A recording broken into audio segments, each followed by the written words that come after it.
corruption a criminal act, accountability mechanisms do not work well in Nigeria. What is your take on this? Yeah. Good morning, ladies and gentlemen. Thank you for the question. My party, Allied Congress Party of Nigeria, we intend to fight corruption by strengthening all the institutions that are supposed to be fighting corruption.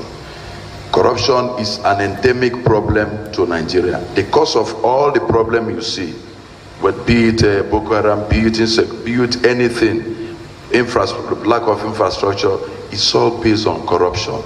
So my party, if elected into office, has a lot of plans on how to eradicate these things, not to pay lip service, because we have seen in this country that it's been lip service. I will fight corruption, I will fight corruption. Some even tell you that there is no corruption. So our party will fight corruption from its roots. We will not make mistakes. We will punish corrupt people adequately, and we will celebrate people who are found not to be corrupt. Nigeria does not reward excellence. We will reward excellence and encourage people to stay away from corruption. Presently, as we have in the past and presently, we encourage corruption by the policies of government, by their deeds. We have enabling laws to fight corruption in this country. We have all the agencies empowered to do it. But the question is, are they doing it? Are they living up to expectation? The answer is no. We see it every day. If you go to any, if I want me to go on and on, if you go to immigration office like your program just showed now, you cannot get your passport without spending extra money. And we see these things and people would say, we are fighting corruption. How are you fighting corruption when these things are done openly? You could travel on the road, you see it openly, see it manifest. So what we are saying is that our party believes that government is not fighting corruption. And if we are voted into power, we will fight corruption and people will see it. It does not take a century to eradicate corruption in a country like Nigeria. Thank you very much. Presidential candidate for the African Action Congress. Thank you for your questions, and I want to say good morning to everyone here. I have been able to work and in a capacity in which I've fought corruption as an individual almost in the last 12 years. And I can tell you that the reason why corruption is endemic, especially politically, is because of the way our political parties are formed. It's because of the way they are funded. It's because of the way they recruit their candidates and the way they get into office. Interestingly, the only party that did not come to this debate today is supposed to be campaigning, is supposed to be the party that fights corruption. But they are not here because they want to perpetrate the biggest corruption of this era in the next few weeks. That is vote buying, which is a political corruption that is going to destroy our democracy. I'm talking about the All Progressives Congress, APC. And I hope they are watching us today. I hope they are watching here in Abuja, that would have expected either their party leader or their presidential candidate to come and explain to us how he is going to fight corruption when his party at this time is partnered with some of the most corrupt persons in Nigeria who are being celebrated in their party. But let's talk about our own party and what we intend to do.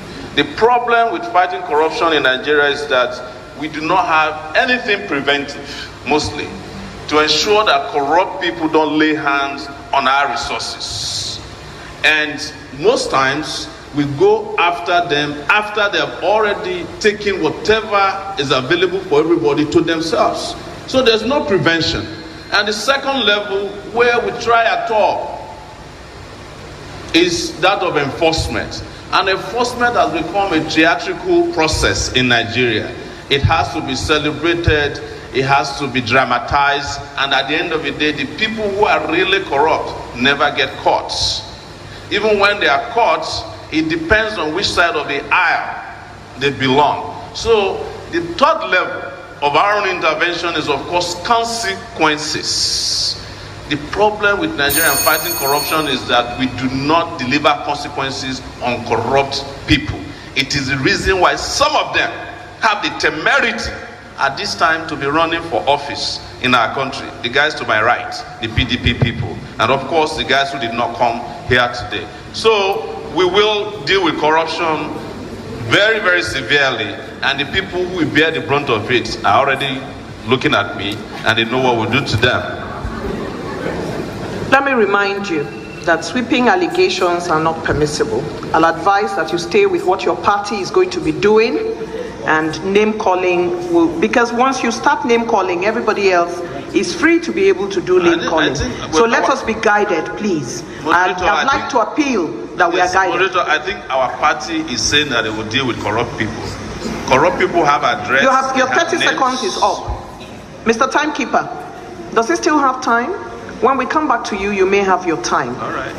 Mr. Febua, People's Democratic Party spokesperson, Atiku presidential campaign.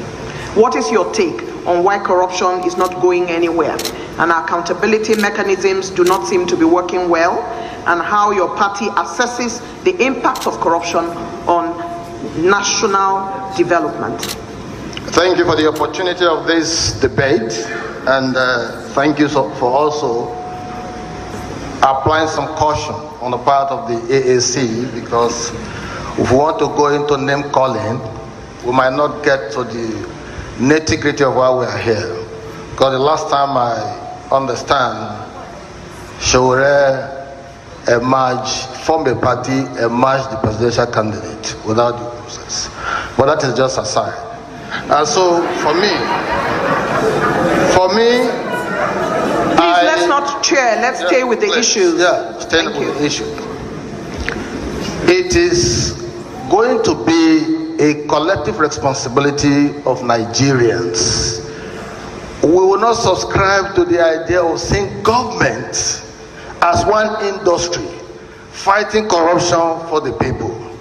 There has to be a deliberate, conscious effort to conscientize and mobilize Nigerians to own their country. Owning their country and believing that this country, it is not the hegemonic property of certain categories of persons. That way, Nigerians who want to invest in the country with respect to issues you want to put in the front burner. But where you have a system that encourages, you say government is fighting corruption, your political party is going to fight corruption. I think a government that has power can only set up the relevant institutional framework that will help to mitigate the incidences of corruption. And doing so, the government must insulate itself away from it, ensuring that there's some level of independence, non-partisanship of the agencies that are set up by law to fight corruption.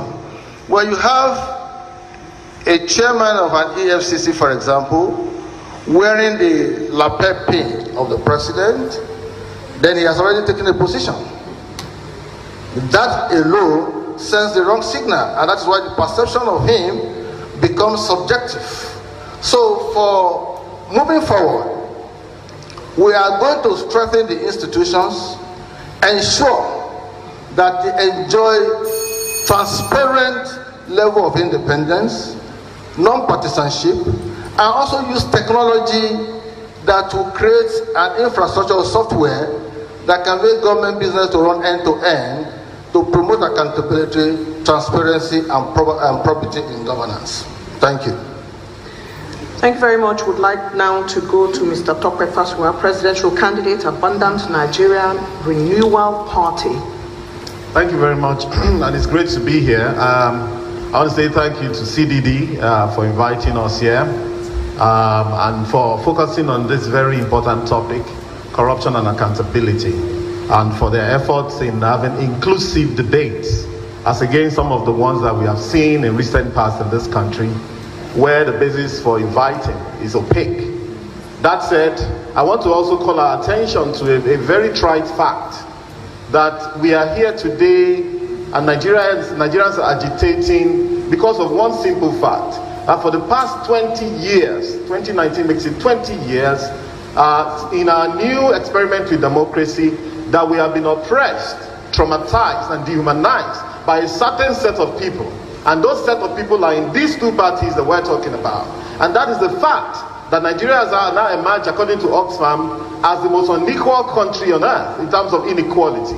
And according to the World Bank and UN and all that, we're also the country with the highest number of poor people, the highest number of out-of-school children, the highest number of maternal mortality and child mortality. And I think this is very, very important, else we'll be tribalizing while we're here. And so it is actually quite disgusting that we'll find a scenario where the most important party in this regard will choose to ignore this very important, perhaps the most important debate that we could have in this country. That said, I represent the party called ANRP, and as you can see, our logo is a computer, meaning that we are the technology party. We're the party for the youth, for the young at heart, for the students in this country. Of course, if anything was going to solve corruption in this country, technology is going to be very, very central. Like we say, technology doesn't lie. Mathematics doesn't lie. It's when human beings interfere that they begin to do all sorts of things. Corruption, as defined, is just basically taking undue advantage, all right, for your personal benefit, or for the benefit of your tribe, your religion, your clan, your girlfriend, all sorts of things. That's what corruption is. And so it's not only monetary. There are different levels of corruption. There's the one we see on the streets. There's also the ones we see in offices, bureaucratic corruption. And then there's what they call grand corruption. Grand corruption, like we saw in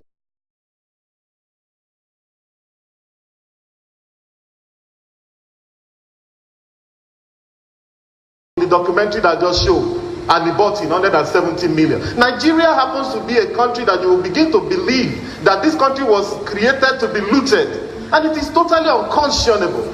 $480 billion have been stolen from this country as of 2017, according to a report by Chatham House. You know, so basically, and what this does is a scenario where basically we can't even do the basic things for ourselves. Our children are becoming emaciated, undernourished, and what have you. Our schools have collapsed. So we're going to be looking at technology. We're going to be looking at dealing with the problem of inequality. We're going to be looking at the provision of public goods like schools, like education. We kill the public sector for public schools in this country. All of those things have to come back so that our people begin to be rehumanized and also begin to feel like proper human beings. Thank you very much. Thank you. The National Publicity Secretary, Young Progressive Party. Yes. Thank you very much for this singular opportunity to represent the Young Progressives Party on this all-inclusive debate. Let me start by just saying I will not really join issues with what the previous parties have done. Rather, I will be here to state what our party will do. But I will not, be able to situate things without, explaining how we got to where we are. Now, corruption is anti-development. And in essence, what I'm trying to say is this: it shares an inverse relationship with development. Now, the higher the corruption, the lower the rate of what? Development. The only difference between developed and underdeveloped countries like ours is the fact that this is the rate of development, the rate of corruption being minimal, and what? Development getting higher. So that said, are we saying there is no corruption in these other countries? The answer is no. There is absolute corruption, but the difference is this: that the rate, the degree of corruption is low. So what are we going to do differently? The fact is that there is this what we call value system decay. Our value system as a country has totally collapsed, and that is what the developed nations hold in high esteem. Have you ever wondered that gone are the days where we begin to say good name is better than money? It's no longer there with this generation. But you agree with me that we used to have it with past generation and even our fathers before us. Now, secondly, we begin to look at the issue of the fact that there is no institutional framework to fight corruption. An individual cannot be bigger than an institution. When you do not have an institution that is devoid of external interference, how can corruption be fought and won? It is actually impossible. And that is why we've done a forensic analysis as to be able to situate the problem with Nigeria and how we intend to tackle corruption. And that is one, we are going to strengthen our value system. Two, we are going to look at the issue of leadership. There is a need for this moral and ethical leadership. We don't have them. What we have today is we see people who just thrive on the altar of nepotism. We don't have leaders who have this conscience to deliver the goods for this country. And three, we are going to review the estate law. The law as we presently have it is an incentive for corruption. Thank you very much. Thank you. I'd like again to remind you that the Center for Democracy and Development set up this debate in order for the citizenry to be able to be part of issue-based campaigns. And so I'm going to give another opportunity to you all, and I'm going to start with you, the Young Progressive Party, to talk about the strategies which you have. And of course, this question applies to all the political parties here present. What is your party? We intend to apply. We are going to reduce this interaction between individuals, and that is one of the greatest reasons for corruption. Now, when you look at official corruption and you begin to analyze it critically, two problems that have been identified is the issue of budget padding and the issue of contract inflation. After an analysis, we discovered that over this, use what is done, and that is our party, and after he must have, before he goes to the National Assembly, would ensure that it is being audited, so that all the line by line items would be looked at to see that there's no duplication. Secondly, we are going to the issue of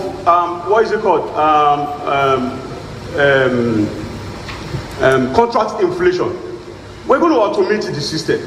It's too bad that at this point in time, when we begin to see warfare being used, you see jets being used in modern warfare, the attitude of fighting corruption is still like you are using bow and arrow in this part of the world. Automate the system. Make sure that procurement is something that is done electronically. You don't need to say, okay, I want to. We are actually we are trying to bid for contracts, and at the end of the day, you begin to have personal, interaction. No, it's going to be done electronically. The process of bidding is going to be done electronically. The process of winning contracts, vetting capable companies are going to be done electronically, and that in its sense would reduce drastically the issue of corruption in this country. Because whether you like it or not, official corruption is the main reason why we are where we are today. And the only way to put an end to it is to be able to reduce the human effect. Let systems, build systems that will do it appropriately. And this we are able to achieve within 4 years because we have stipulated, set out procedures on how this is going to be done. Thank you very much. Abundant Nigeria Renewal Party, presidential candidate. Thank you very much once more. I want to first of all say that with due respect to my colleague from YPP, when we want to talk about solving problems with technology, we still remain the technology party. And of course, you can't solve a corruption problem with a broom or with an umbrella, though we can permit those guys who are coming with two open hands. They seem to know what they're doing, but okay, well, we can bring them on. But we are the tech party. And you can see from the little marginal progress that have been made recently in terms of BVN, in terms of TSA, which is actually not the product of this government, but has been something they've been working on in this country for too long. As a matter of fact, the tragedy of things like JITMIs, TSA, BVN was that it took too long. Sometimes they were cooking this thing for 15 years. And it could have been done better. But we can also see a scenario where just about a week or so ago, it was announced by the DG budget, Mr. Akabweze, that some MDAs are sitting on 2.8 trillion naira of Nigeria's money. In fact, by the end of last year, 2018, the total revenue due to federal government that they got was 2.8 trillion. However, another 2.8 trillion, which is exactly the same amount, was sitting with some MDAs. Now, the point is this, again, if human beings don't get involved and try to cock up technology always delivers. All right, so the whole idea is to be able to get the money away from the hands of these people who are so hungry. And I must quickly say that what we call corruption in this country, a lot of it is addiction, truly. It's an addiction now. Let's place it exactly where this is a psychosocial analysis of this problem. A lot of it is addiction, a lot of it is psychological problem. We want to be able to take people out and say, listen, go and test this man if he's okay. For 2 weeks, in Yaba left. And then they come back straightened. All right? Or rather, we take them out of the system. It is true. You see, because again, now, but what we're going to also do is to lead by example. In our party constitution, inside our party constitution, it is there that any one of us who wins an election, and by God's grace, when I become the president of this country, May 19, 2019, we are going to, without compulsion, without being pushed, to declare our assets openly. Of course, this is something that can have salutary effects on the rest of the country. So, leadership by example is great. Technology is very important. Psychological tests of the people who are running government, very important. Also very important, I'll say before I stop, that there's something called the CAFR, Comprehensive Annual Financial Return, that must be published every year by every MDA of government. Instead of them publishing the obituary of their DG's mother, the birthday of their DG's daughter, and so on, what they are required to do by law in this country, and which we are going to enforce, is to publish their accounts. Thank you very much indeed. I'd like to remind you that you've got 3 minutes, so it's important that you stay with the issues so that the audience here and at home can hear what the strategy of your party is in this direction. People's Democratic Party spokesperson, Atiku presidential campaign. Thank you once again. I would like to remind us that the global definition of corruption is monopoly plus discretion minus accountability. It is the monopoly power of the individuals that leads him to abusing his discretionary powers. So what we'll do as a government will be first to ensure that we deny the institutions and agencies fighting corruption, we deny them of that monopoly power. Rather than have a chairman taken from the Nigerian police as EFCC chairman or ICPC, you have a board made up of distinguished Nigerians who have proven track record of integrity and accountability. Because the history that we have, the perception of the Nigerian police, is not one where you can find angels, quote and unquote. Of course, we do realize that Nigeria is a country of sins without sinners. You see, every time they say this one is corrupt, this one is corrupt. Look at the individuals who are making those commentaries. They too are enmeshed in endemic corruption. So as a government, once you are able to deal with the issue of monopoly of powers, which leads to abuse of your discretionary powers and taking away accountability, you will now have to ensure that there are special courts created, established to try corruption cases. And those special courts will be given the unfettered independence to be able to take action and conclusively deal with incidences of persecution and abdication of corruption cases. That way, rather than spend 12 years pursuing one individual from 2005 before you get a conviction in 2019, there will be a time frame upon which those individuals who have been so identified or alleged to be corrupt will be prosecuted and judgment followed through.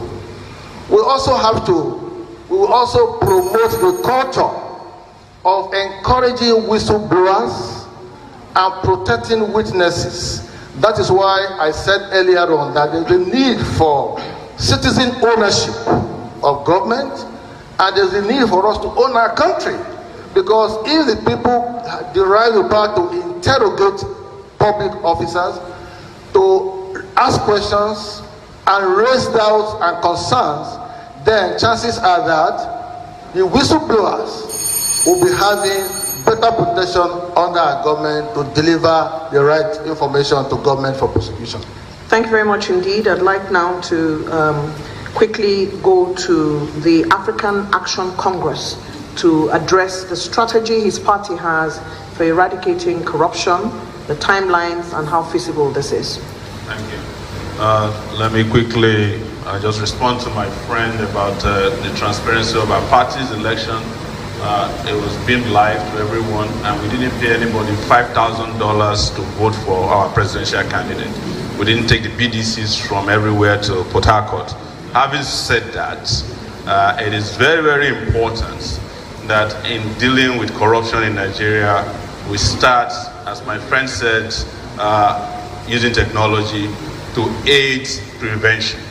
But the problem with our friend is that he didn't even know which technology is out there to use for it. They have a computer that probably don't have software in NRP. So there's what they call blockchain technology these days. There is encryption that you can use to transmit, because our biggest problem, honestly, with corruption in Nigeria is the opaque nature of how we do our transactions in the public sphere, and the lack of transparency in the way we conduct our businesses. The moment you remove that, all the thieves will be hung out dry, because before they get anything done, we have seen it, we have tracked it, and we ensure that we nip them on the board. And this will apply to every sector of our institutional public life.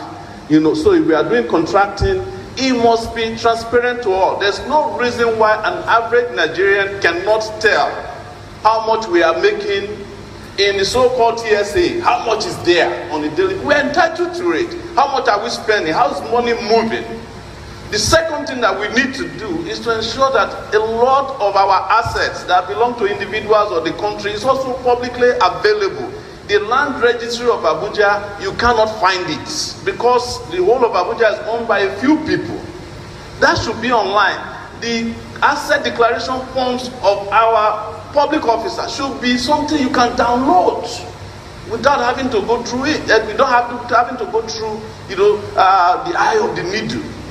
But most importantly, let's also talk about enforcement. We have enforcement agencies that are fighting corruption in this country.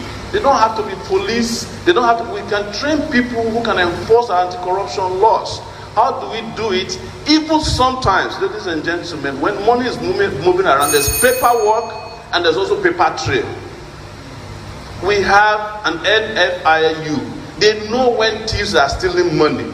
But if you don't put the right people there, you are wasting your time, because they will never whistleblow on these guys who are stealing money. But the last thing I will say is consequences. I and our party will remove everybody who has a national award who was shown in this movie by CDD today. We will remove all their national awards, take it back from them. All the GCFRs, the GCONs, and thank all you very the much. Your time is up. Corruption. It's time so that to. They will know, young people will know that it's not good. Your time is up, sir. Allied Congress Party of Nigeria, National Secretary.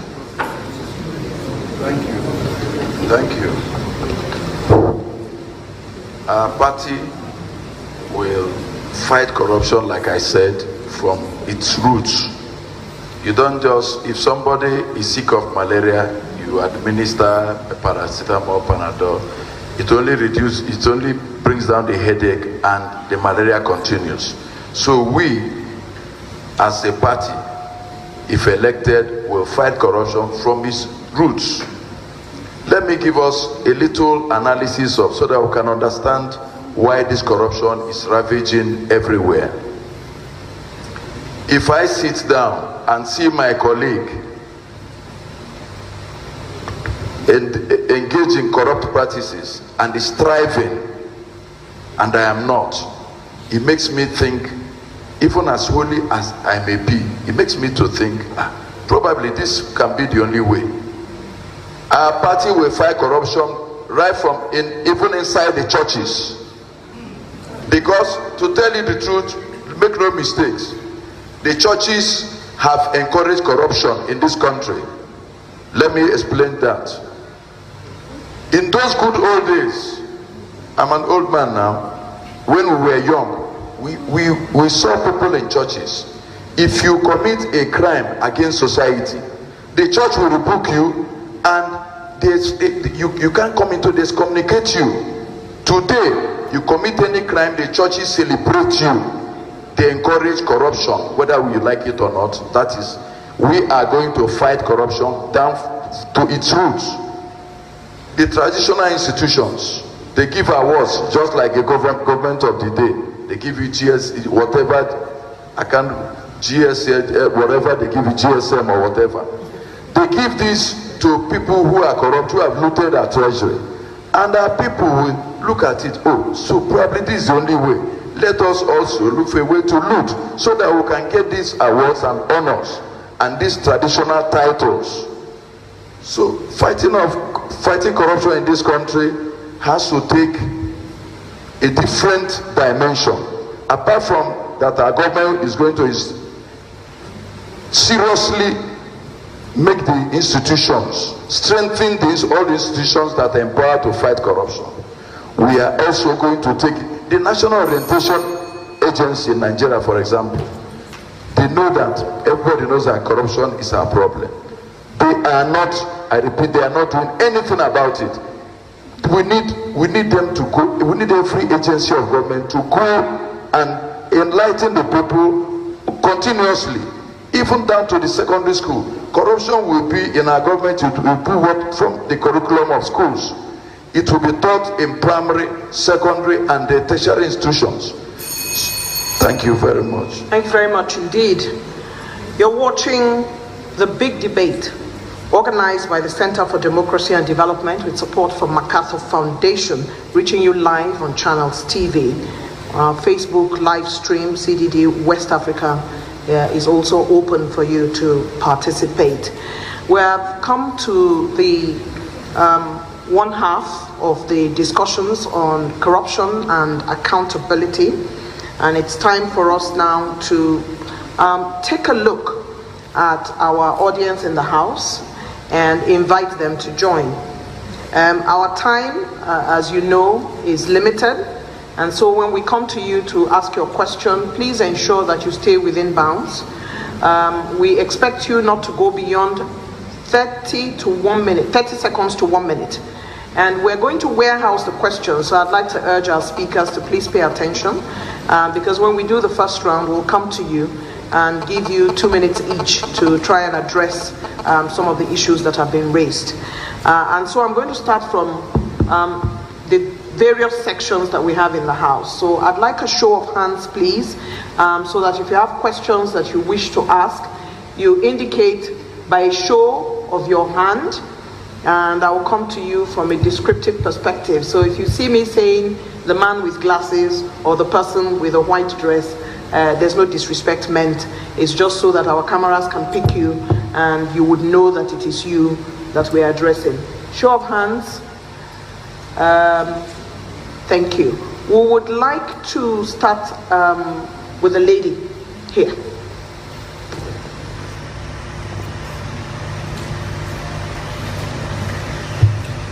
Good morning, all. I'd like to ask a question in line with the background given to us. My name is Dr. Dayo Kusa. I'm an independent consultant and conflict transformation expert based in Abuja. I want to ask a question, anything for the children, because the beginning of life is vital.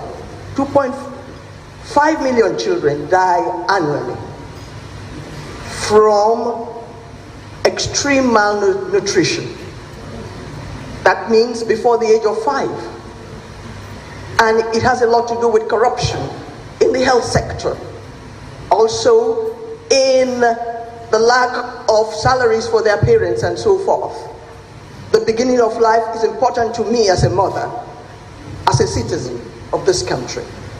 What would your party do to ensure that new lives go beyond 5 years, become what they need to be in this country? Some of them could even become presidents, but when they are cut off before the age of 5, nothing happens. I thank you. Thank you very much indeed. I'm going to the second row in the House. That is the midsection out here. And let's see if we can ask a member of the young community to address us. The gentleman in the third row in a white, yes. Okay, thank you very much. My name is Inyobong Hussein. I represent Policy Alert. Yeah, I would like to focus on administrative corruption, which is carried out by low and medium bureaucrats.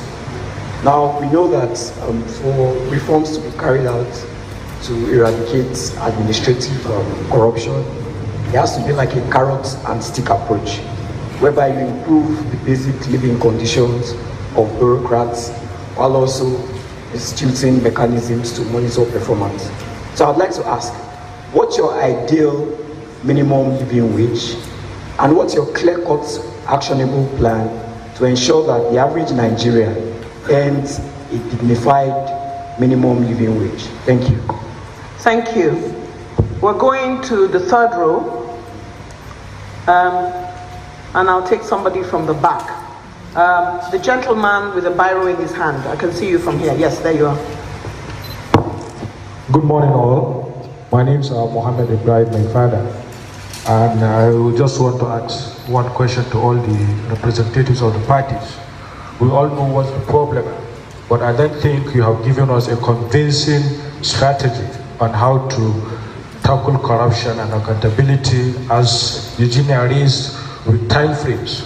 One thing I think we keep forgetting is what is the role of the civil servants in terms of tackling corruption. You may have all your policy frameworks, you may have all your technologies, but you need people who will carry out these policy frameworks. We know what the welfare packages of our civil servants are. Without a comprehensive, motivating civil servants, you may not be able to do whatever you say you want to do. But I hear nothing from none of you said anything about the strategy, how to improve our civil service, to make them very optimum, to make them know what our responsibilities are with their own technology.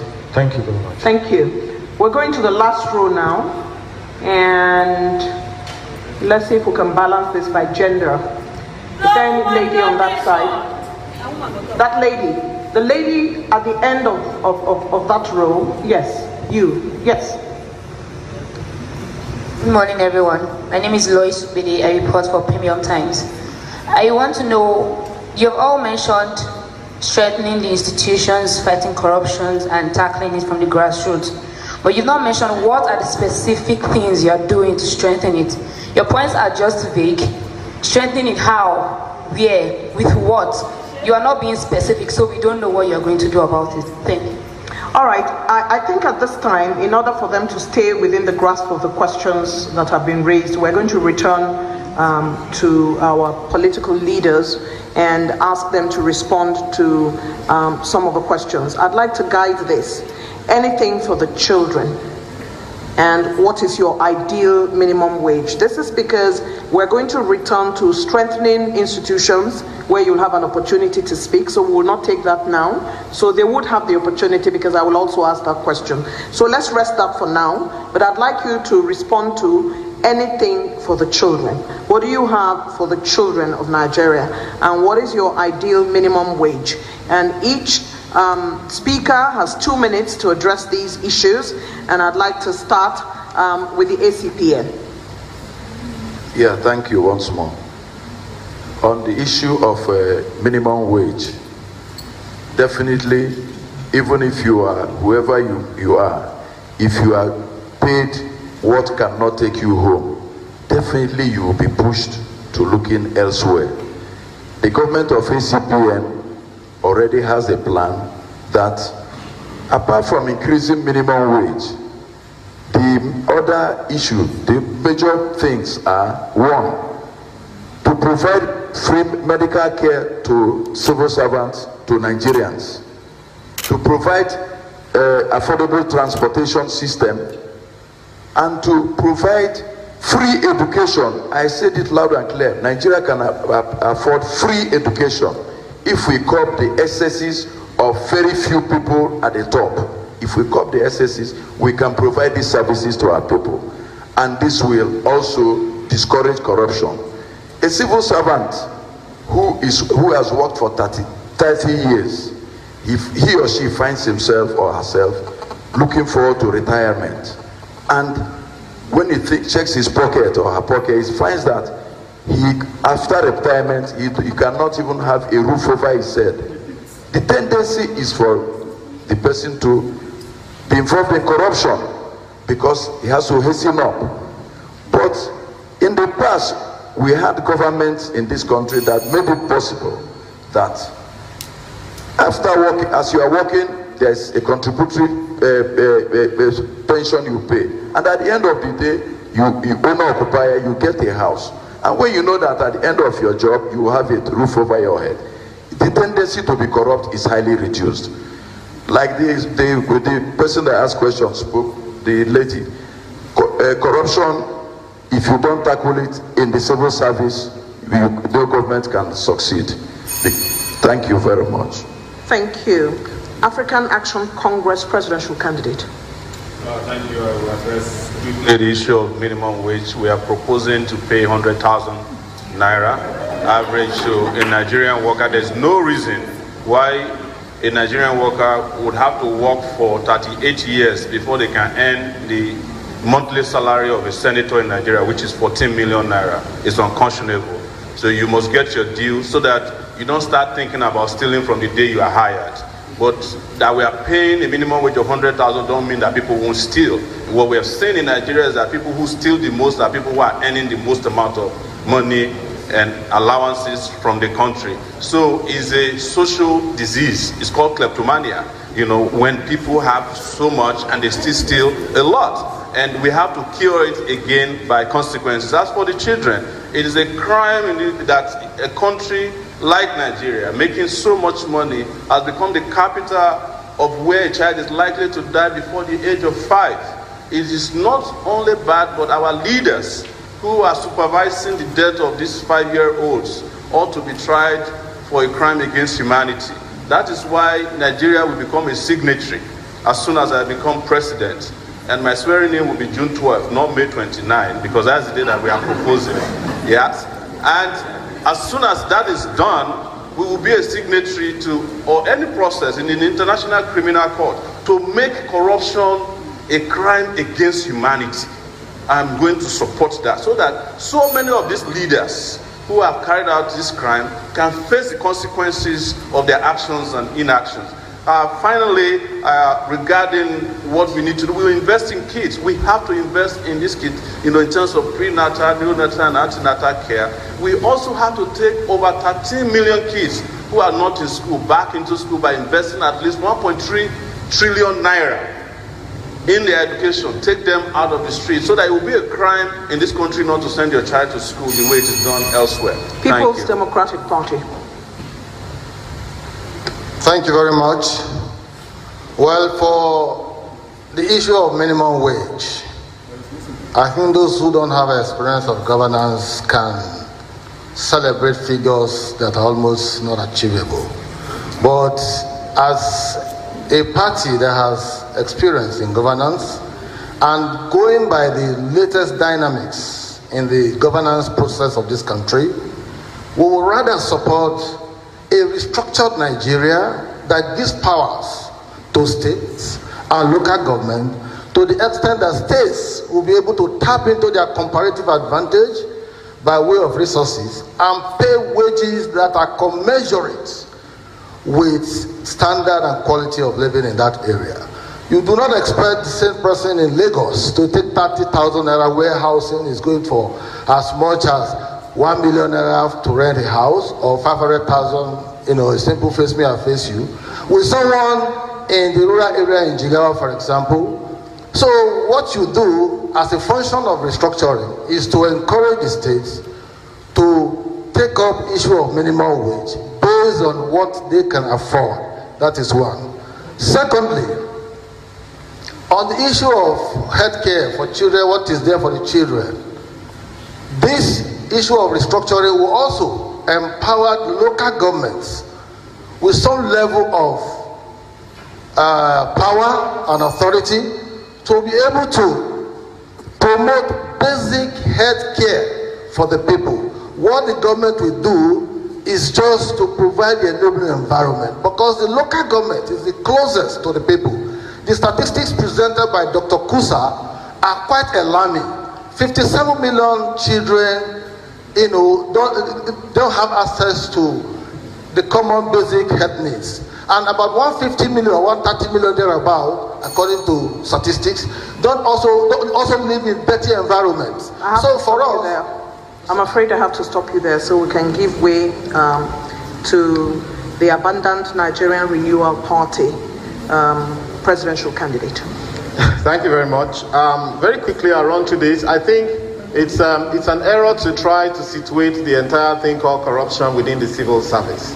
As we talk about the public service, we should also look at the private sector, because it has become a kind of culture, a kind of problem cultural in the country. So we need to think about that. However, I also to note that there are two kinds of civil service. There's the civil servants and the core civil service.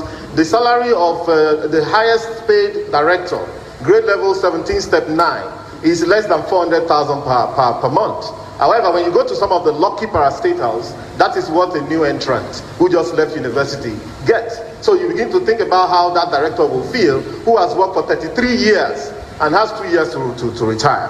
However, moving forward, I want to say that in this country, well, in terms of minimum wage, we'll be looking at about 45,000 for now, because 45,000 is where it takes them back to the 2010, minimum wage. Whereas we also believe that some states should be able to pay more than others, but I think it's only fair, because inflation rate since 2010, when the wages were last increased up till now, is about 62% compounded, meaning that actually people are just living on next to nothing in this country. So we need to think about that, but we are going to look at about 45,000. But because I'm an economist, I know that you have to balance your resources. If we can get a consensus around 30,000, we run with that. However, then again, lastly, I'll say that the Human Capital Index done by the World Bank, HCI, gave Nigeria 34%.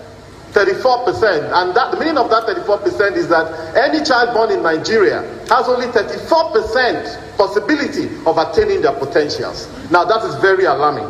Therefore, we've been on the street in ANRP demonstrating that immediately our budget for 2019 should be increased to 15 trillion naira, and we know we can. And there's no excuse whatsoever for people to say that we can't do this because people have been so corrupt and have stolen That's so how much we can take from you now. Thank We you would very like much. to go to the Young Progressive Party National Publicity Secretary. Yes, thank you very much. Let me start by saying the direct consequence of corruption is our placement in the Human Development Index, where presently Nigeria is being ranked second among 157 nations in the world. Now, the Human Development Index is a composite statistics for education and health, for per capita income and life expectancy. As it is today in Nigeria, we currently have over 13.5 million children out of school. Nigeria is the worst place to give birth to children. As it stands today, our life expectancy is being put at 55 years. And as we are speaking, our per capita income is put around GDP to per capita income is put at less than $2,800. So what are we trying to say in essence? You see the impact of corruption. Now, what are we going to do? What we are doing differently is because maybe probably from the background from which we are coming, we are very young people. And we believe young people should be given the opportunity to be able to pilot the affairs of this country. You can't give what you don't have. If what we have today is as a result of what you were able to do, with due respect to political parties that have ruled for the past almost 20 years, I don't think they are coming to give anything different. If at this stage, as at the last time, the last budget, there was a paltry investment of less than 7% on education and less than 4% on health. How do you want to progress as a nation? So what we will do is to massively raise the budget of education and health. Whether we like it or not, we will not go anywhere as a nation if we do not, increase, the budgetary allocation for health and education. And that said, we also make sure there is an inbuilt mechanism to ensure that money that is being allocated is judiciously spent, utilized for the purpose for which it has been allocated. Then secondly, on the issue of minimum wage, I want to tell you will not have the chance to discuss that. You will have another opportunity perhaps when we come to other issues raised around that. I'd like to quickly go back to the audience and make a quick round of 30 seconds each by a show of hands. Please keep your questions short and don't repeat what somebody else has asked. That way we will make progress. I'd like to start on this side of the divide and go to the back, to the man who has his glasses on his head. Good afternoon. My name is Dayo Laide, and my question is for all the candidates. It is said that an average member of Nigeria's Senate receives about 16 million naira. Constituency allowance, it comes to about 192 million per annum. And that the members of the House of Rep probably also receive something in similar range. Do you consider this a fair remuneration to any state official at any level at all? What is your party's plan for dealing with this? Thank you. We're going to the next row because we have to make this quite democratic. We can't take everybody from this row, and we have only 4 questions left, so 3 questions left. So we will take the gentleman with a hat on his head. Oh, with a cap on his head. Thank you. My name is Chido Onuma. I'm the coordinator of the African Center for Media and Information Literacy. My question goes to all the candidates. Is there a way you think that the structure of this country enables corruption? Thank you. Thank you. He has kept it short. The lady in red. Thank you. I have a question for all the candidates. My name is Miriam Bassi Oruboje. I work with Friends of the Earth and the chair of the Alliance for Food Sovereignty in Africa. I've not heard any of you say anything about agriculture. Recently, we've heard of the influx of genetically modified foods in Nigeria.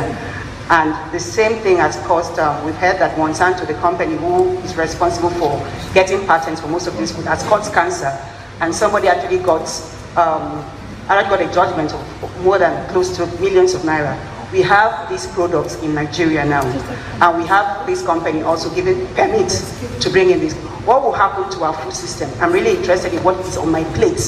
What are you going to do about the influx of genetically modified foods and agriculture and small-scale farmers?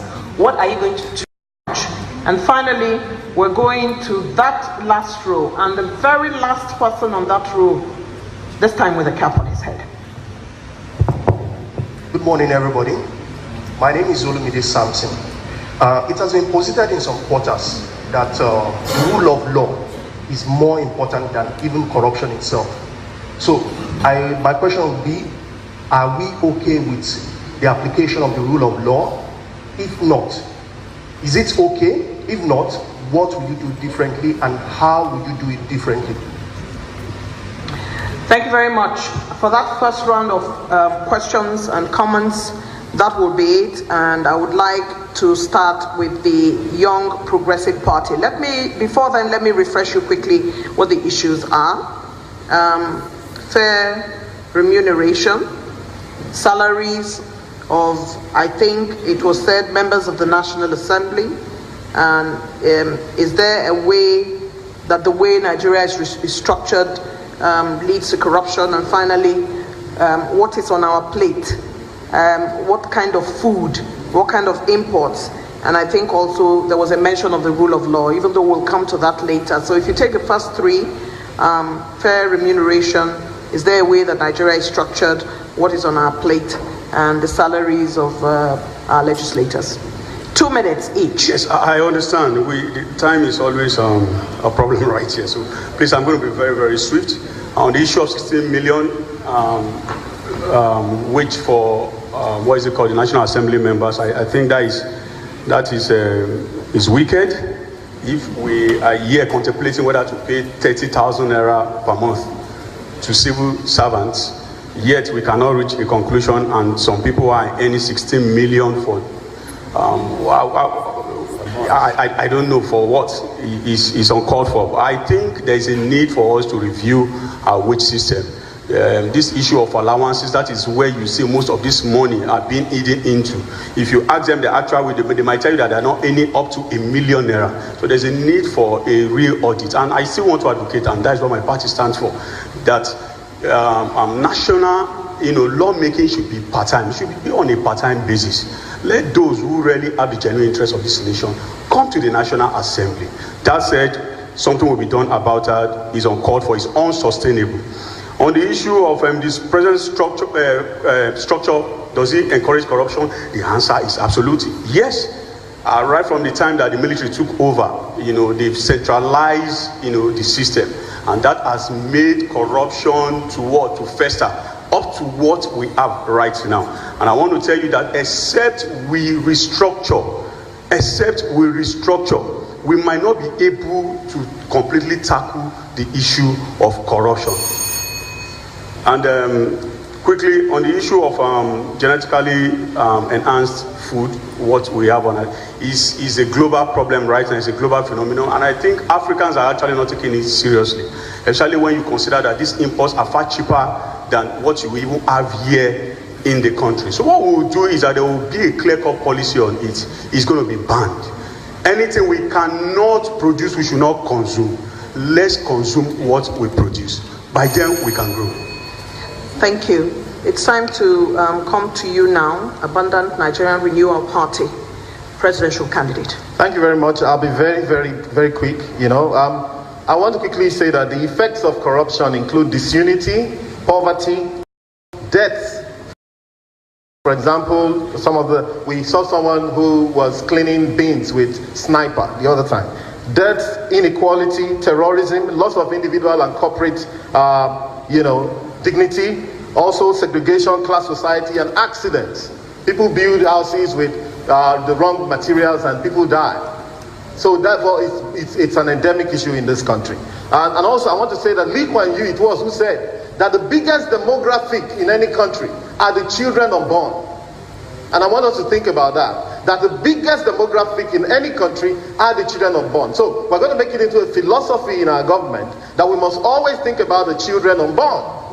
And then after that, then we think about the children that are here now. And everything must be done to protect them, because the society will be judged by how you treat your most vulnerable people. And that said, we have been again on the streets, and we're saying that starting now, our budgets should be reviewed in a way that will favor the poorest people and the most vulnerable people in our country. According to Adamufika report, 25% of our budget as of 2010 and going forward is spent by 18,000 top people who are top politicians and top civil servants. They spend all of 25% of our budget. This is unacceptable. And in saying that, we are also saying that this country should be growing our economy at 15 to 20%. So it's a kind of vision we bring to the table. Therefore, we don't actually support this idea where senators, because people are earning so much because they can. Totally unacceptable. We support, a part-time legislator. Also, we believe that the structure of this country is not helping. However, that restructuring should be written into the constitution of this country, because you are never going to get a perfect structure. So it's something you have to keep working on every 3 to 4 years. Thank you very much. People's Democratic Party. Thank you very much. Just earlier on, I said it would be good for citizen ownership of government, and that's where issue of remuneration for senators and lawmakers come in. It is very easy for you to say 16 million for senator is unacceptable, it's all of this, it's all of that. But in practice, Have we considered that our politics is so monetized to the point that it takes two to tango, both the electorate and those who are seeking public office? When they come with you with money, you collect money. You are indirectly telling them that they can do anything they like with the budget and the finances and resources of the country. So what we should do on our own side as followers is for us to continue to insist that we demonetize the electoral process and the politics process that threw up such a lawmaker and a senator who will go there to reap your destiny and reap that of your children's destiny in the name of making laws for the good governance of the country.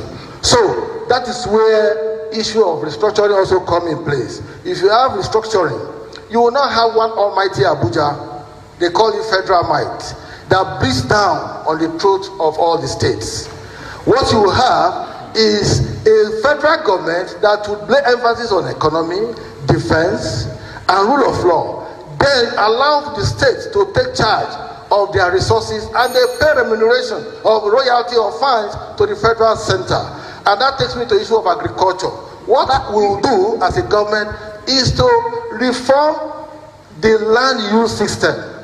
At present, the idea of thinking that federal government owns what is in my little village of Okwela is out of the way. If you want to prospect anything or mining or what have you, by the time you see the laws, one man is sitting down here as a permanent secretary, dishing out orders of what happens in the resources that happen in my own village. That's about all we can take on that issue at this moment. And I would quickly like us to go to the African Action Congress. Thank you. I will address directly the issue of genetically modified food first and foremost. I'm totally opposed to genetically modified food. And I will be sending a message to people who tie that to aid, that if you have to give us money so that we can kill ourselves, you might as well just shove your aid. And I'm going to ensure that we have food security in this country, grow our own food that is healthy, that is natural and organic. And we can do it, not only feed ourselves, we can feed the African continent with a landmass, and our agricultural system if it's revolutionized. So that's my position. On these senators, we have to do a little bit of radicalism with even our structure. We don't need a bicameral legislative system in Nigeria. It's just too wasteful, and it has become the coven of thieves. All the retired governors go to the Senate after they have looted their states. We should not be funding that. It should be part of the restructuring debate that we can make do with a unicameral legislative system of part-time legislators. They don't have bicameral legislative system in Senegal. They've completed the second airport. They don't have it in South Korea. What are we doing with it here? That is why they have so much money. They not only engage in stealing our money, they engage in crime. We have senators in this country that are cited for armed robbery, murder, because they are just living large on our backs.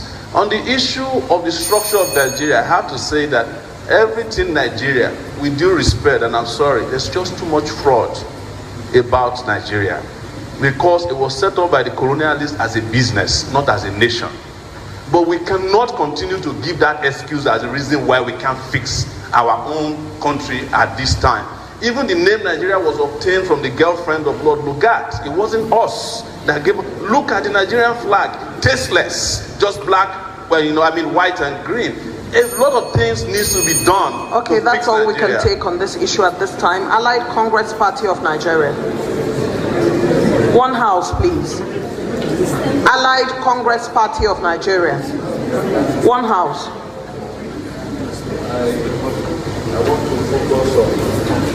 I want to focus on the issue of restructuring.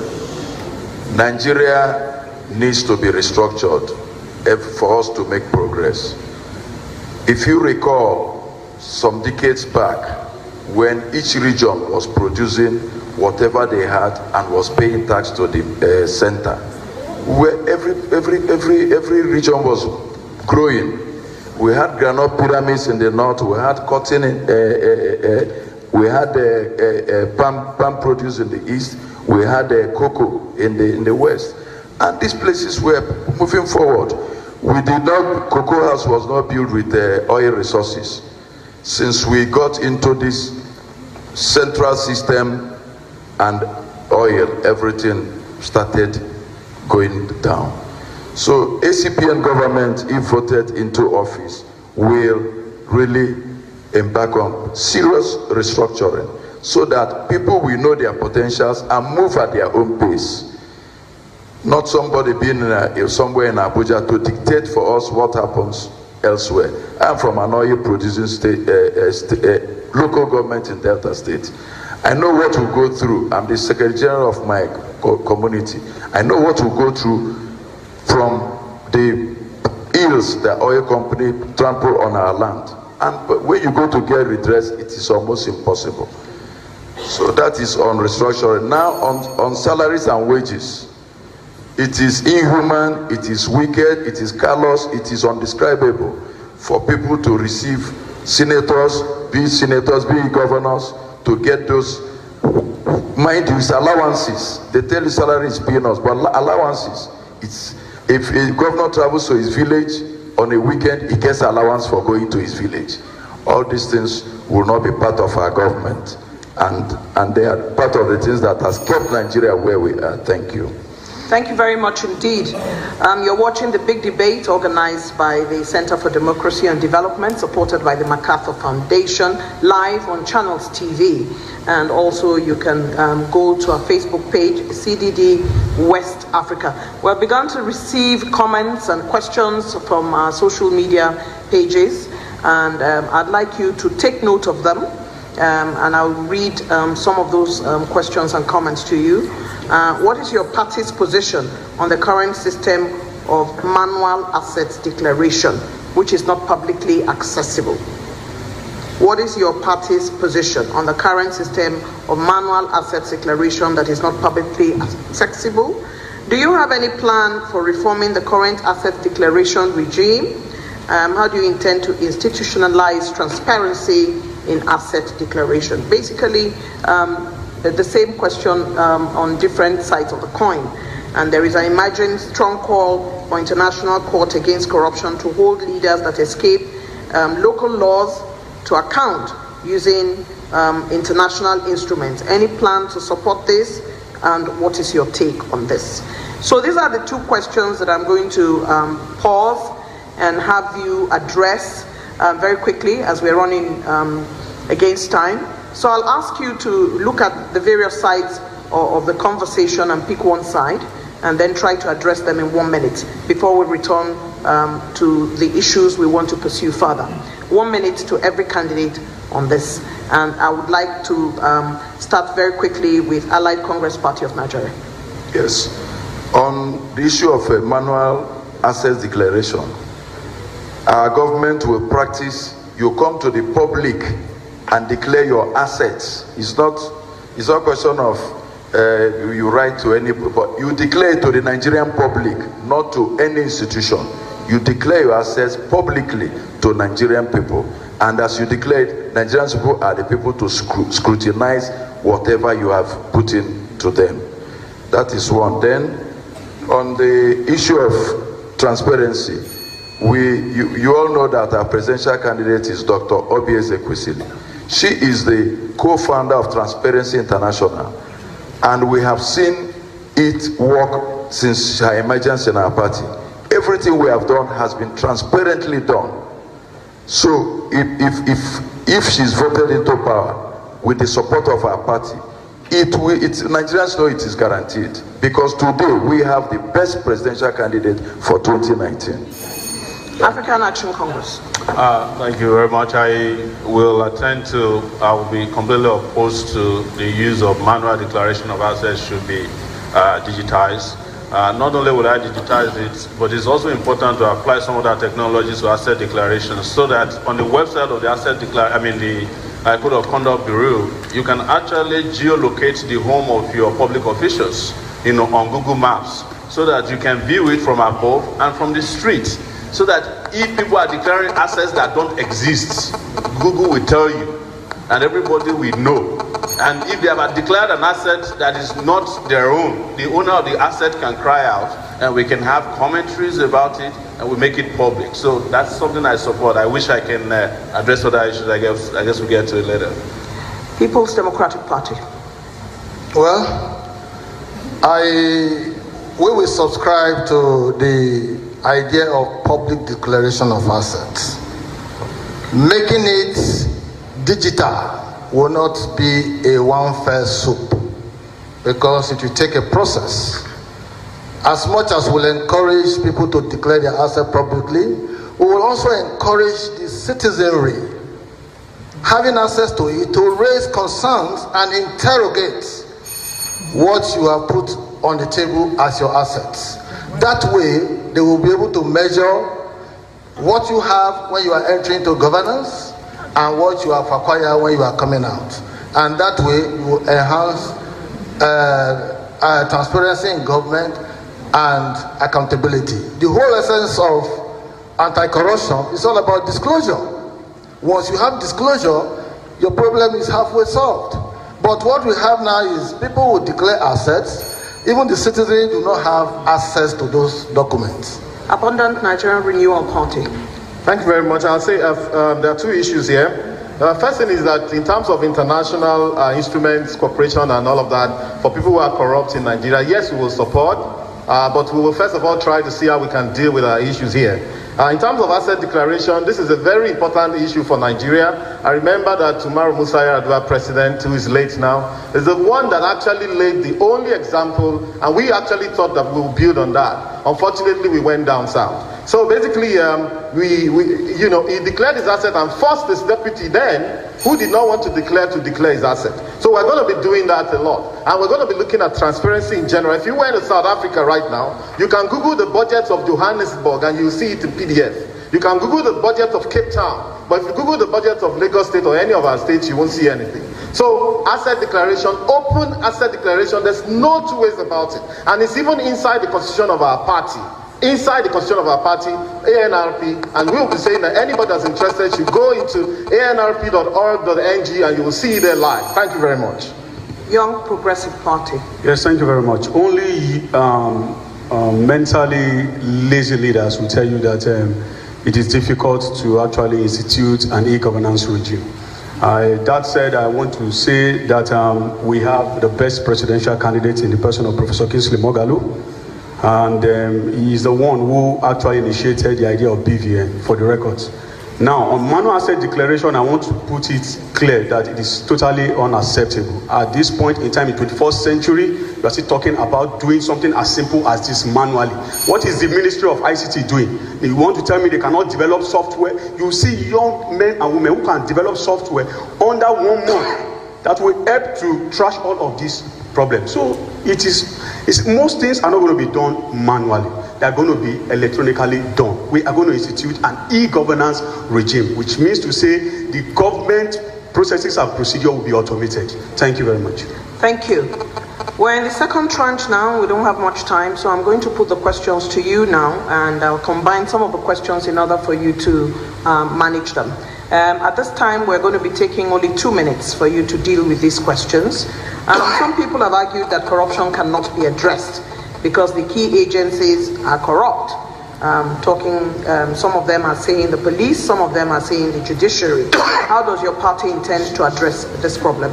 And I'd like to start with the People's Democratic Party. Well,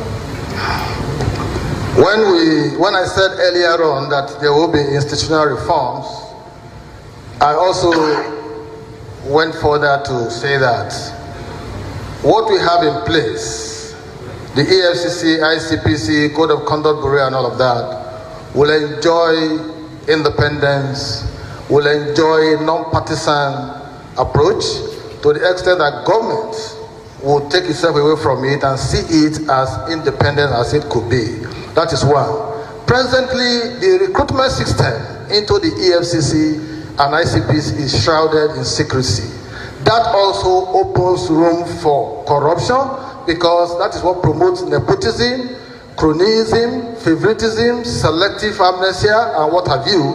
and you are getting people who are expected to be anti-corruption watchdogs into a system, yet the processes of recruitment is shrouded in secrecy. To that extent, our government will ensure that there is an open, merit-driven process of recruitment into EFCC, as well as promoting the process of ensuring that there's public disclosure of resources getting into EFCC. I'm not sure if you throw the question here, anybody will tell you this is the budget of the EFCC for 2019 or 2018. Everything is shrouded in secrecy. How much money do you invest in pursuing a case? Somebody has stolen 10 million naira. Are you going to invest 30 million to chase it? So, our government will ensure that the books are kept open. EFCC has not published audited report in the last 15-16 years since its existence. Why is it so? If you are not doing the right things as an agency of government, you have no business coming to interrogate me while I'm not doing the right thing. So the charity will begin at the home of EFCC, ICPC, and other anti-corruption agencies, to the extent that people will have a say in what goes on there. But this idea of... I'm sorry, I have to stop you there. We go to African Action Congress. Yeah, I think part of the problem we've had over these years is that we are relying too much on these ad hoc organizations to address corruption without thinking about institutionalizing the anti-corruption fight.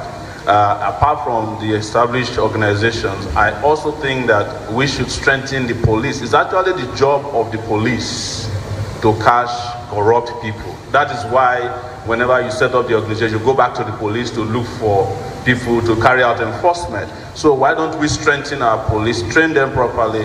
You know, look, we might keep saying that the police is the most corrupt, but it's the same police that produce Nuhu Ribadu. In fact, every time we are looking for the most non-corrupt human being to fight corruption, we go to the Nigerian police. So we have to focus on our police in addition to the existing organization, but I also have to support, and I'm sorry to agree with him on that one, that I support the independence of the EFCC. Right now, for you to get prosecution of anyone in Nigeria, the EFCC must first carry your file to the villa. And if the villa say don't touch the person will not be prosecuted. If they say touch the person, it doesn't matter how clean the person is, EFCC will find something against you. You know, when you are talking about, you say, don't mention names of people. Look, one of the things we have to seriously be talking about, we have to be mobilizing shame against people who are stealing and destroying the country. Because they have a home address, they have a surname, they have a first name. It's the reason why I was so appalled not to see APC people here today, because we have mentioned the likes of Akpabio and Odius Okalu, who are undergoing investigation and corruption, who are members of the party. The same way we can talk about Saraki and the rest of them, who are the major operators of the PDP. We have to mention names. There's nothing we can do about it, because people destroy this country. They have names, they are driving cars, they register the cars, they are living in mansions on our back. And we are here saying, don't talk about them. I'm sorry. It's a rule of the debate, sir. We have to talk about them. If you are part of this debate, you have to keep the rule of the debate. I'm afraid. You have to keep the rule of the debate. That's the rules of the debate. The rules cannot preclude us talking about things that are the rules as it is made in broadcasting is expected that you do not do that when you're on the podium. This is a platform you have been given. I would expect you to respect the rules. We don't have to fight. No, I'm doing my job, sir.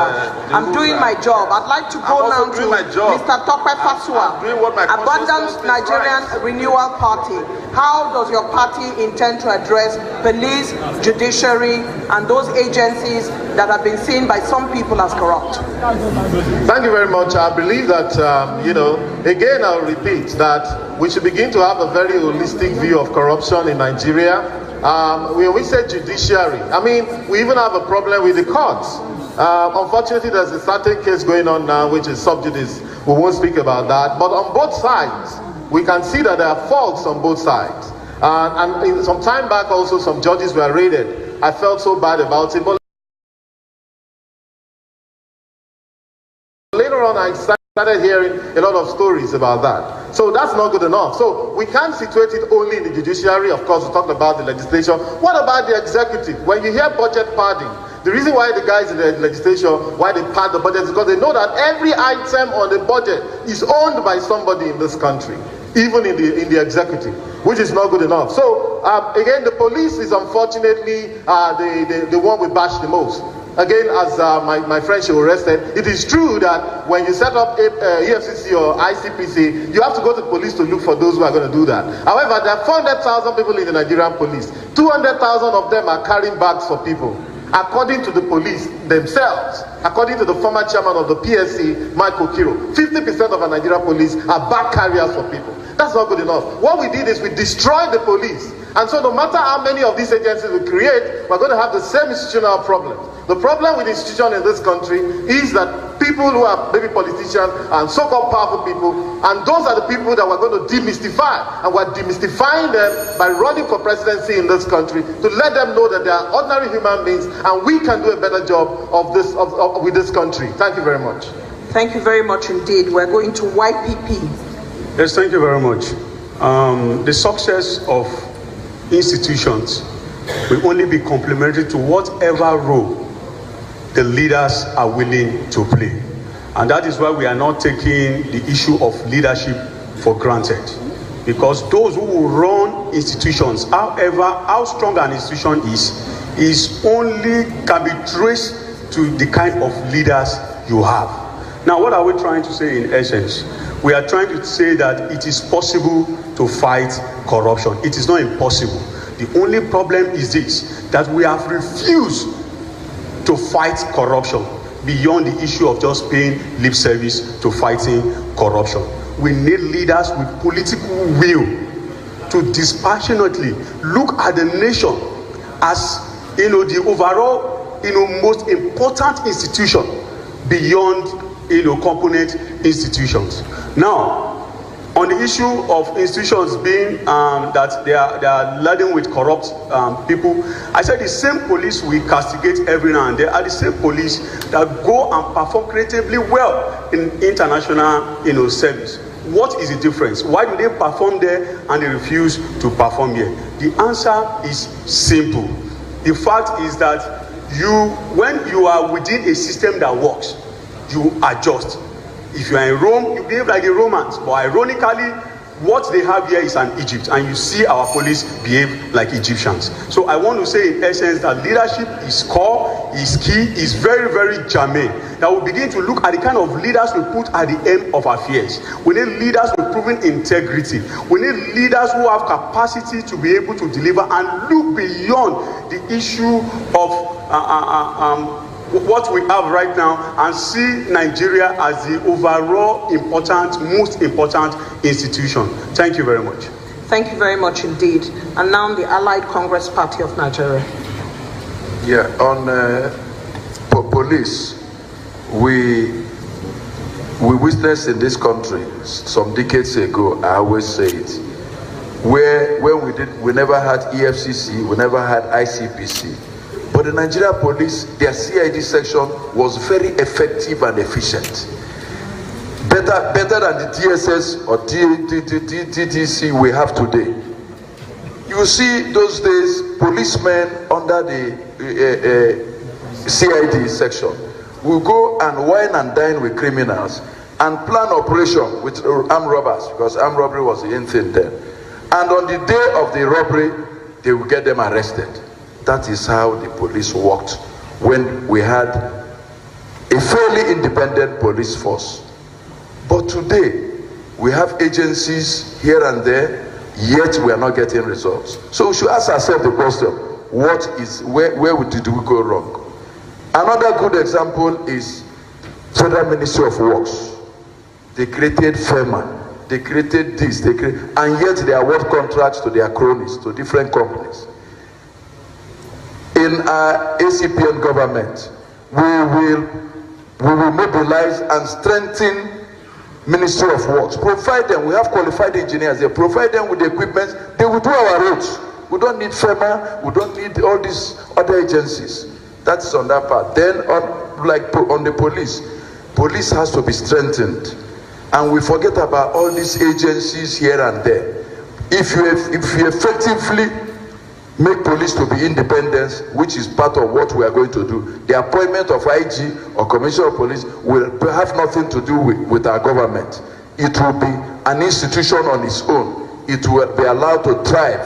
And you get the best of police. Like my colleague said, when our Nigerian police go elsewhere to do peacekeeping, they excel because they are provided with enabling good environment, which we don't provide here. Thank you. Thank you very much indeed. You're watching the big debate organized by the Center for Democracy and Development with support from the MacArthur Foundation, live on Channels Television. We're going to take the last question. And this last question applies to the political parties. And I'd like to give it only 1 minute, 30 seconds. Our time is fast spent. So Mr. Timekeeper, please take note of 1 minute, 30 seconds. It's an important question, so I'd like you to please focus. Party primaries threw up a lot of corruption issues with allegations of vote buying and bribery of party officials. If the political class is implicated, why should Nigerians believe parties when they talk about combating corruption? And I would like to start with the African Action Congress. Well, we're a new party, and we've only been 4 months. We started as a movement before then that had been around for 9 months. And within 4 months, we have shown character, we've shown competence, we've shown transparency. Our party, as I'm standing in front of you, has 3,999,000 naira in its account. It's not been touched. No party, you know, especially the established ones, can tell you how much they have because they have too much money. And we have been able to set up all over the country. We have traveled to 33 states with less than 100 million naira. What we want to do is also ensure that we sanitize the political system in such a way that people no longer believe in money. We demystify money. People will tell you that if you don't have money, you can't contest for the presidency. Is a lie.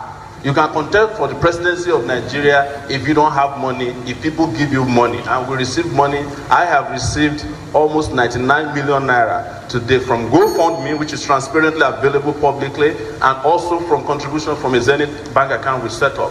And with that, we traveled around this country. So what we're saying is that our party is not engaged in any form of corruption.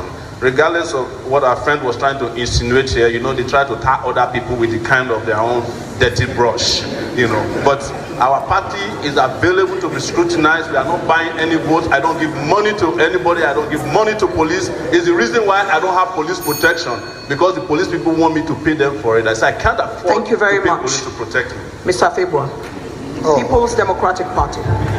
Well, thank you. I can excuse Uwera because he represents one of the briefcase parties, so he can sit, you know, just register a party, be the sole candidate, and collect money from people.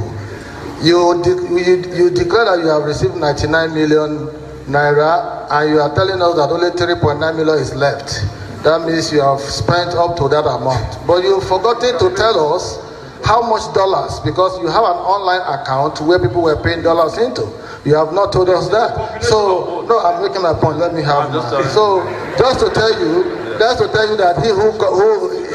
anybody who wants to talk about anti-corruption must also come with clean hands. Having said that, the party primaries process, like you said, for the big parties, the competition is always rife, and it boils down to the issue of trying to find, you know, platforms where we can begin to talk of demonetizing the primaries process, the electoral process. Because the moment you give money and somebody takes, then you are indirectly buying his conscience and you are taking over his destiny. So what we should do as political parties, as Nigerians, is to create opportunity for people to begin to interrogate processes of primaries, of party, processes of throwing up leadership, so that in the final analysis, whatever they do will also reflect in the psyche of what obtains in their respective political parties. Thank you. Abundant Nigeria Renewal Party. Well, thank you very much. Regarding primaries, what I would want to say is that a lot of Nigerians are agitated. INEC came out with the statistics of voters the other time. 22 million of them were students. About more than 50% were young people, or even 60%. And there's a reason why we're agitating. If you look at some of the older parties, some of them they come from a long tradition. However, the tradition got bad over time. You can trace APC back to Action Group, became UPN, became SDP, became AG, became ACN, and all of that. However, so there's a lot of value in the youth, young people of this country joining some of the new parties. But before you join a party, go and find out what they're about. In terms of primaries in ANRP, the Computer Party, and I always want to point to that, Computer Party. Thank you very much. In terms of our primaries, what we do is option A4. What we do is direct primaries. There's no secret ballot. There's no bribery of people. Even if you bribe someone, you will see the person queuing up behind somebody else. So there's no point, you know. The transparency is Thank you very much, sir. That was 30 seconds to go. Was that 30 seconds? I apologize. Yes, I have 1 minute more now. Thank you. My sincere apologies. So in terms of it's option A for transparency is for now. Technology is for now. We live in the age of artificial intelligence, big data, connectivity. You know, we live in the age of robotics. We live in the age of total transparency. And so the youth of this country should rise up and do something of your own. Enough of queuing behind mediocrity, because I believe we can do it. Thank you very much. Thank you. And thank you.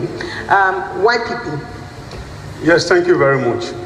For Young Progressives Party, I want to tell you unequivocally that we actually organized a very transparent process. Ours was open. It was also an option A4 system that we adopted.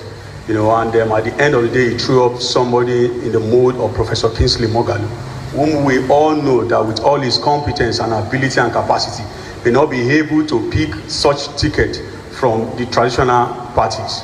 However, that said, I want to tell you that we uphold the sanctity of transparency and accountability in high regard. If you go through our motto, unity, service, and accountability, accountability is one of our core values. We hold it in high esteem. And that is why somebody of Professor Kingsley Moghalu, and I say again, we've proven integrity. 17 years in United Nations, 5 years in Central Bank of Nigeria, you know what he's got to offer. Now, is it possible? Yes, I want to tell you emphatically that it is possible. The choice is entirely ours. Do you want to commit your future to those who have brought you to where you are today? Or you feel there's a need for a paradigm shift, a solid movement that will see us throw out these recycled politicians? I want to appeal to everyone at this point in time listening to us that it is time to support a generational shift. Let's start the real change, you know, right now in Nigeria. It's a movement. We are calling on everyone to please support this movement. Thank you very much. Thank you. And finally, Allied Congress Party of Nigeria. We in the Allied Congress Party of Nigeria believe in tackling every problem from the roots. On the issue of party primaries and party processes, it is important that we should practice what other democracies do. There has to be, political parties are like institutions, and they have to be provided for by the government. Party funding is very, very important in Nigeria, and it is not happening here. The last time we made a presentation to Jega, he said until it is legislated, he will not do it. Then the two big parties, then PDP and APC, they have all the senators. They don't care. They know how they get their funding. They didn't bother about it. So if we are talking about transparency and all that in party processes, party funding must take place. Government must fund political parties so that no one big man will come and own political party. We have gone in ICP and we have gone through sacrifices. We rejected people who came with their millions to pick our ticket. And we looked at credible candidates. We picked Dr. Obieze Kwesili. She did not pay millions of naira to the party to get that ticket. And we made sure she was the sole candidate in that primaries.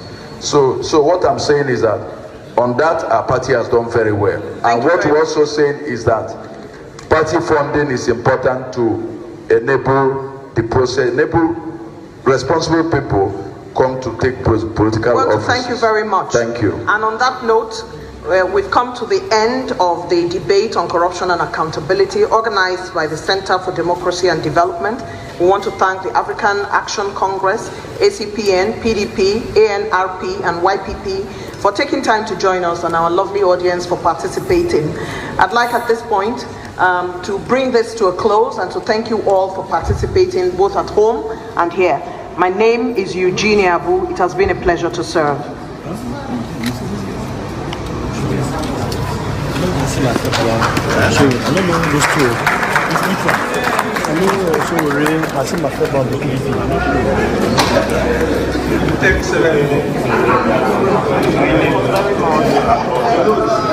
Very hard.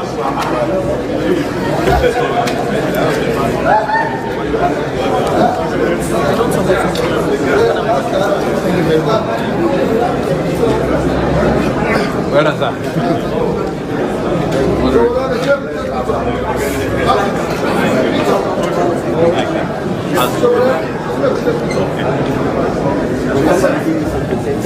Thank you.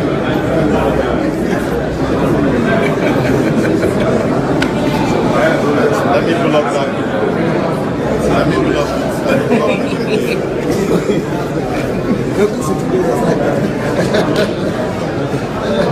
For Presido, this all don't be jump and go. Atide, Ashebere. Say, boy, not if we want for the show. Follow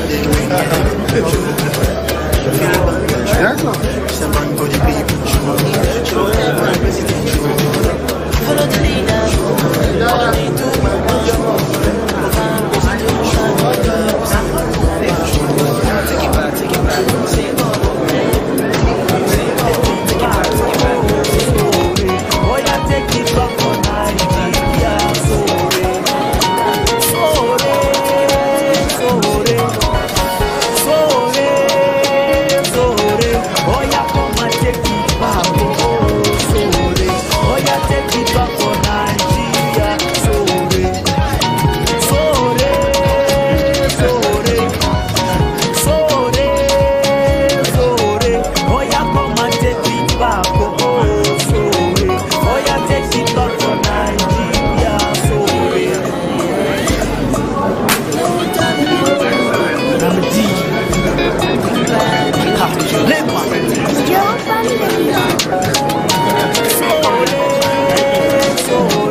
Take it back. Say, correct. Shine the light in the dark to make everything connect. Pay attention to the voice. So Ore is the choice. He is the man, he is the one. Make nobody come to make noise. Get the ability to change our society, to bring the security, for proper accountability. We need to change the level. Maybe we need to grow. We need to so Ore. Make poverty come up.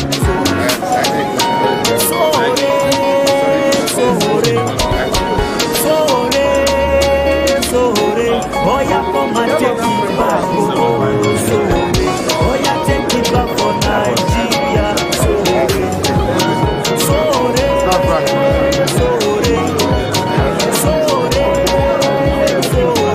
Oya come and take it back. Oya take it back for Nigeria. Tokagariya wae, Goliaga anya, Alaga Chambawa, Gasore ya dano. Yeah, just me enough. Gasore ya dano, Domin Chinga Bakasamu, Zomte, Yakaigawa, Wakamalo, come we dey go. Need to check this level. Maybe we need to grow. We need to so worry. Property come out. So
coming. Thank you. Thank you so much.